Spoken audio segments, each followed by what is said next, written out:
Rejection will always be part of our personal or professional lives. So today let's talk about how to handle rejection either after a job interview or grad school application. So welcome back, I'm Dr. Ojo, and before we begin, please make sure you subscribe to the channel and like this video, and please share with others if this channel have been helpful for you. So here are 5 practical ways that you can adopt to deal better with rejection and improve in your personal or professional life. Number 1, process your feelings. Please make sure that you take time to do this because this is important for my second point. What do I mean by process your feelings? Now, it's okay to feel different emotions immediately after you get that rejection email or letter. In whatever way you can deal with this, you have to find that sweet spot that helps you deal with rejections. For me, before I got married, it was, playing video games.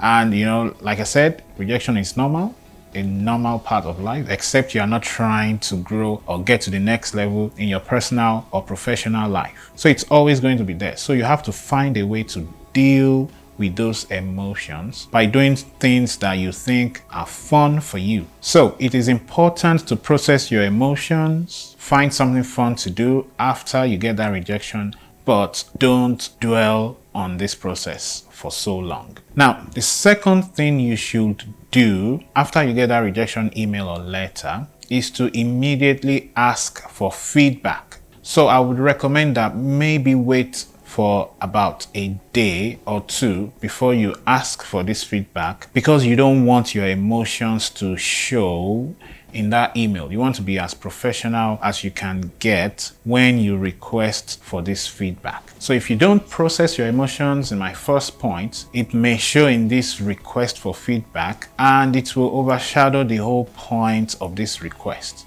Now, because we talk a lot about grad school application here, I'm going to give you an example of how you may do this if you happen to get a rejection from a university you applied to. Here is an example of an email that you can send to the graduate coordinator of that program. Remember, I said graduate coordinator of the department of that program, not grad school entirely, because they really do not have control over who is admitted or not. That recommendation usually comes from the department. So leave those in the graduate college out of it, but focus on whoever is the graduate program coordinator of that particular department. Now, that email can look like this.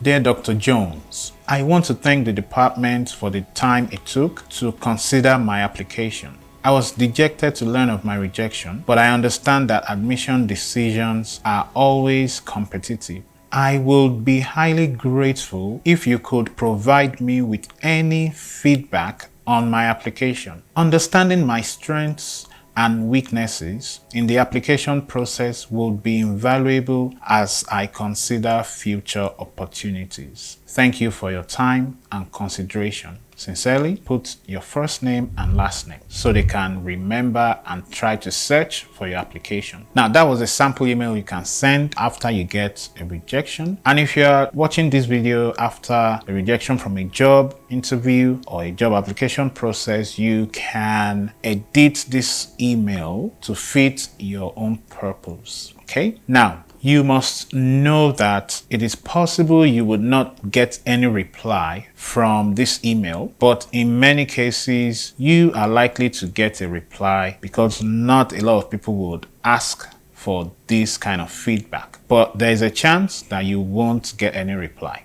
and that is okay. Don't sweat it. Okay, just move on. If you can follow up one more time, that's okay. But if they don't reply, just move on to other opportunities. Point 3 is simple, and this relates to if you are lucky enough to get a reply and actually get a feedback regarding your application. If this is the only feedback you get, take everything seriously and try to address some of the weaknesses they point out from your application. Point 4.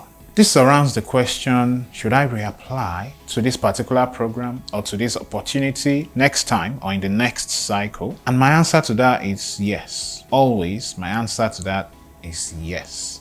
you should try to reapply to that program for that opportunity when it is next available. In many cases, reapplying to that particular opportunity in the next cycle might actually help you if you took the time to improve or strengthen your profile as recommended in the feedback. And if articulated well in your letter, or I'm using a grad school application as an example, if articulated well in your, let's say, personal statement or statement of purpose, it could actually be a net positive for your application. And in that statement, in that personal statement, what you should do is to reiterate or remind them that you applied to this opportunity or to this program before, and point out some of the things you've done between the last time and now to improve your profile. This can really help you in the sense that, when they see this, they might actually think,